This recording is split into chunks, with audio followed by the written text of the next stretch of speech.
And I think this might be the first starter video in the advanced lessons here, and I wanted to kick it off with a bit of a bang. So I was thinking, what could we do in terms of reframing, like a quick reframe on how you should think about personal branding entirely or in its entirety, right?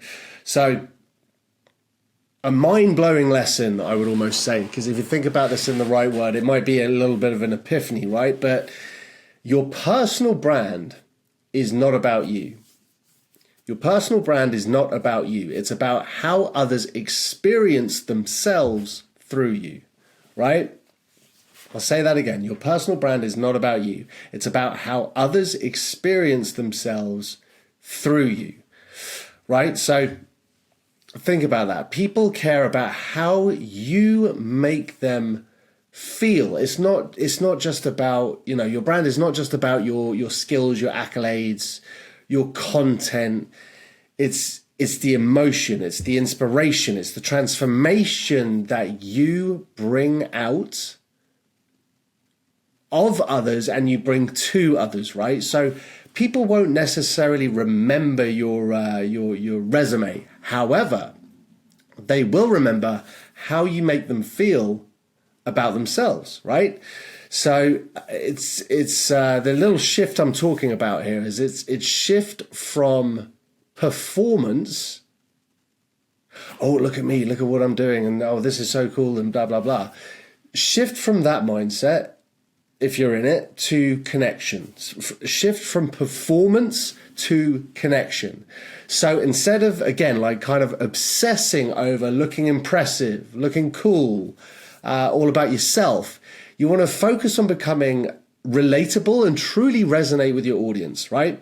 And if this shift moves your brand from more of like, look at me, to I see you. I'll say that one more time. It moves from look at me to I see you. I see you. All right. So you want to create deep, lasting loyalty, right? And perception is reality, but you shape it. You can shape the perception of how people perceive you.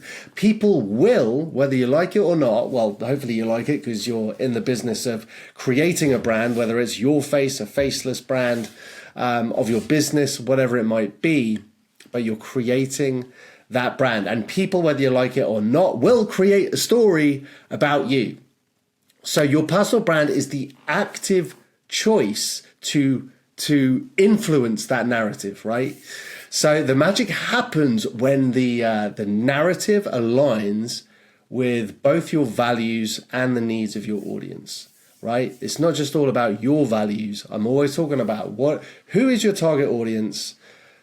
What is the best way to emotionally engage and truly resonate with them in an authentic way? I will keep saying that until the cows come home, if that's something that you guys understand. I don't know if that's like an English phrase. Do it until the cows come home, right? And then the reciprocity effect kicks in. One of the 25 cognitive biases, the reciprocity effect. So by pouring value into your audience and giving them true insights and encouragement and real tools of massive value to them, you don't just build your brand, you actually create advocates of your brand. It's not just building a brand, you're creating advocates. You're not just running out there and regurgitating the same old motivational crap that everyone seems to be doing these days. And you've got like the originators of some great stuff, the Oprah Winfrey's, the Gary V's. I don't know why I keep using those experience there. I should think of some other people to come to mind, but they're great examples at the same time. They're great at originally coming up with cool concepts and motivational, quotes or whatever it might be, and then everyone just copies it and regurgitates it, and it ain't great. So when you truly create advocates, you're genuinely helping them win, right?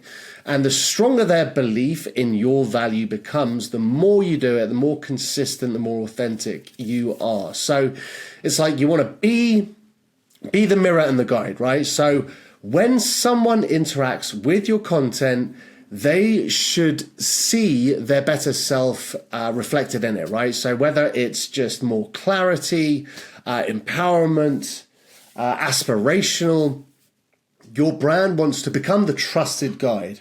You are the trusted guide. Now, there are always exceptions to the rule, but generally, if you look at the biggest personal brands in the world, and I'm not saying you're trying to get to Oprah Winfrey or Gary Vee or, you know, dare I say, Kim Kardashian, and you could argue maybe she built her brand launching in the wrong way, but we don't need to get into that right now. In fact, I'll do a video where we kind of break down the different trajectories of how people built their personal brands. But you want to become the biggest personal brands really are trusted guides for their followers. They look to them for inspiration, for direction. So if that's something that really resonates with you, then you want to be able to resonate with them. You know, think about your favorite personal brands out there, the people that you respect, the people that you listen to, the people when they're talking, you switch on and you take that away. And the majority of them, looking good and looking impressive is a byproduct of them leading with value and actually wanting to put something incredible out there, right? Some people do, some people don't. The majority of truly authentic personal brands, right? So, I mean, some influencers are out there just trying to look cool for cool's sake, and it's very transparent, very see-through. But if you're leading with genuine value and wanting to genuinely help people and make a positive impact in their life, then what did I just call it? The byproduct of that is you look good, right? Don't have it switched around. Don't just try and look good for looking good's sake. Try and lead with value, make impact, and as a byproduct, you'll look pretty cool, right? Just let's call it what it is. So your personal brand is not about crafting a persona. It's about magnifying the best parts of yourself to help others become the best of themselves as well. It's a really cool way to think about it, right?